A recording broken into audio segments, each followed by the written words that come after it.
hen over torv og gade, og sneen lå den hvide, belyst af nattens måne.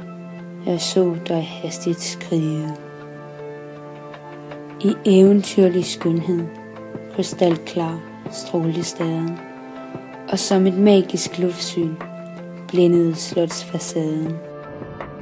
Dit åndepust usynligt, ellers som rosenduften, nu strømte gennem læberne en sølvsky ud i luften.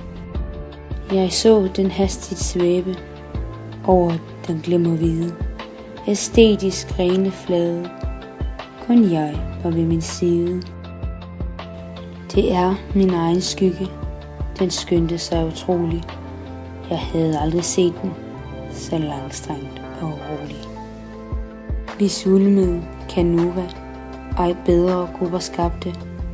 Imellem blev de borte, når månens lys sig tabte.